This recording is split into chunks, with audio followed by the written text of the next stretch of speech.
climate change adaptation based in Bangkok. And I'll be talking about water management in a changing climate. Okay. Right. So I was going to sort of introduce you to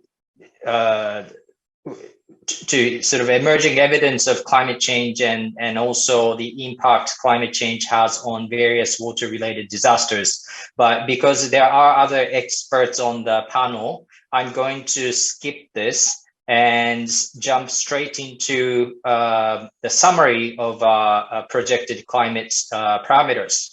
And I'm going to even sort of run through the existing summaries. In the Asia region in general, we are expected to see an increase in the overall rainfall, but there are still a lot of uncertainty about the risks of droughts. But one thing we can say about future climate change is that climate change will definitely pose serious challenges in the distribution of water across geographical regions and across different time periods. We saw this in the opening speeches as well, but it's more likely to see too much water in a given location in a given time and too little water in different location at the same time. So the distribution of water is going to be a big challenge in the future.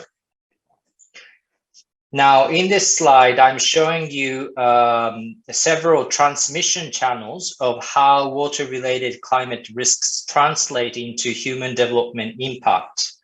This is just a glimpse of many transmissions and interdependencies, but the point of this slide is how the ultimate human development impact in terms of food and water security can be undermined through multiple channels. You're seeing a few examples here. Sea level rise and intensifying cyclones combined can, for example, cause saltwater intrusion into freshwater bodies. They damage infrastructure and livelihood assets, and so on. These are some of the transmission channels of how climate risks can translate into human development impact. And understanding multifaceted implications of water-related disasters is extremely important in devising effective solutions. In the next few slides, I'm going to show you a few examples of how UNDP is currently supporting countries in this region in terms of water management in various forms and shapes. The first example is from the Philippines. In the Philippines, one of the projects that we have supported was the provision of crop insurance to support farmers to cope with variable rainfall in Mindanao. That was one form of support. And right now we're in the process of starting a new project that focuses on ecosystem-based coastal management to cope with typhoons that are expected to be stronger or more frequent. And you're seeing four simulation results in the slides. When you see an upper left-hand side slide, you see sort of blue areas in the white map. This shows a current inundation in 1 in a 50-year cyclone event with existing stock of coastal ecosystems, which comprises of mangroves, coral reefs, and seagrasses. So this is the kind of level of inundation that's expected in a 1 in a 50-year typhoon. And you can see the depth of inundation. If you look over to the right, upper right-hand side, this is a result of a different simulation where we lost all ecosystems, all coastal ecosystems.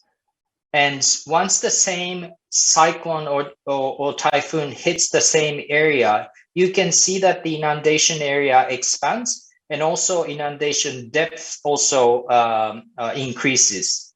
So these two panels show how existing coastal ecosystems are playing a very important role in reducing potential flood and damages from floods.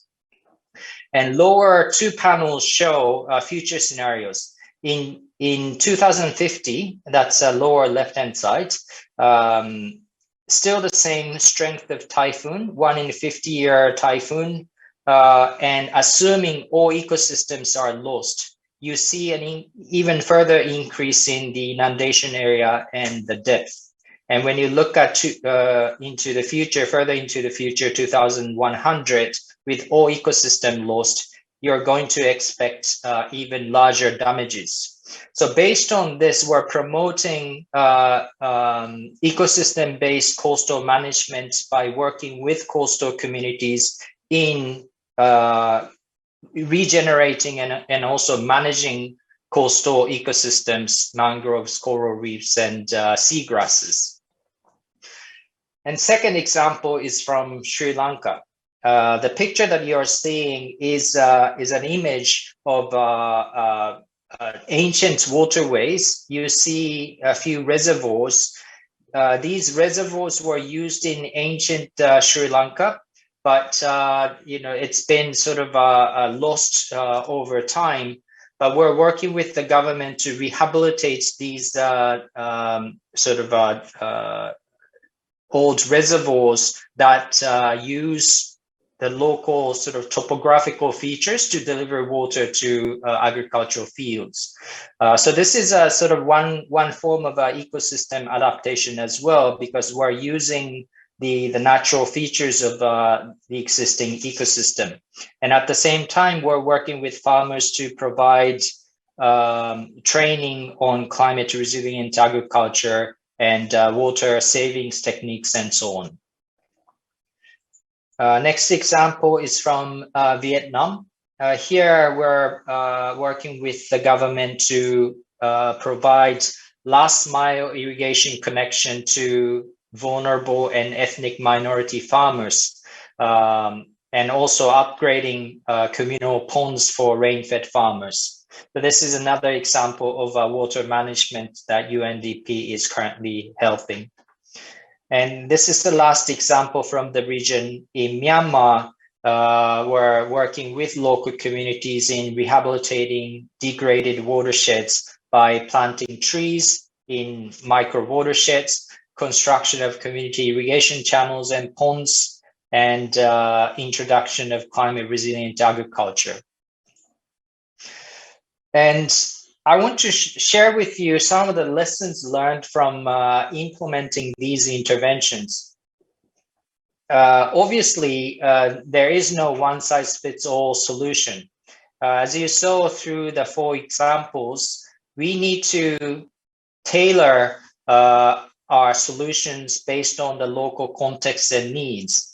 This may sound really obvious, but it's actually very important when we think about effective and sustainable solutions on the ground. And there are multiple channels of support. Typically, we think of top-down initiatives led by central ministries like Ministry of Water, Ministry of Agriculture, and that's certainly one way of support.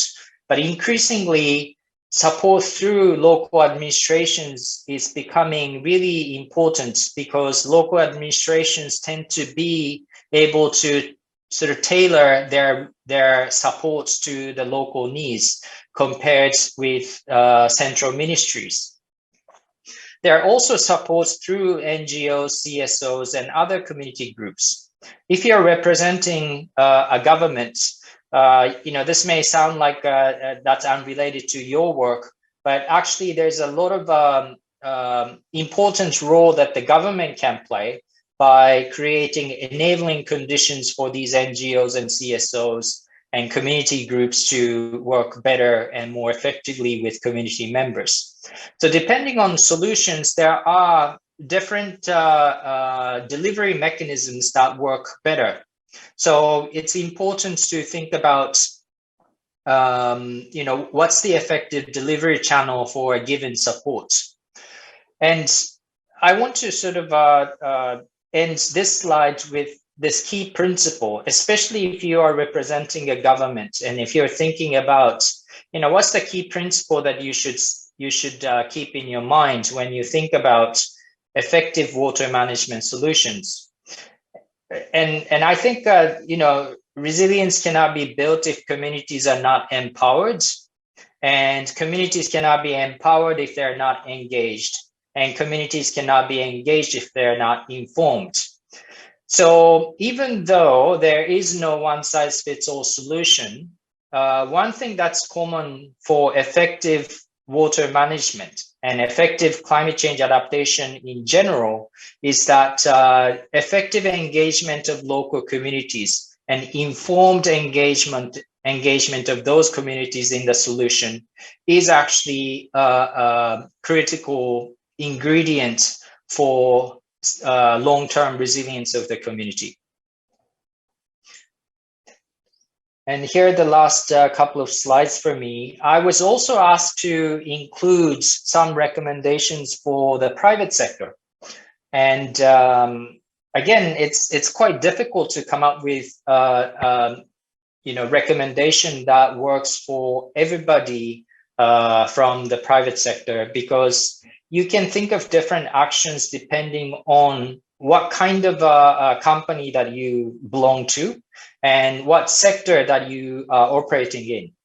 Of course, the actions you can take will be vastly different if, for example, you are representing a global financial institution, or if you are from a micro enterprise from Myanmar.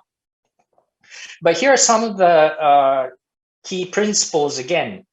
First, I think it's important to raise awareness about your company's operation, no matter how big your company is and what sector you are from.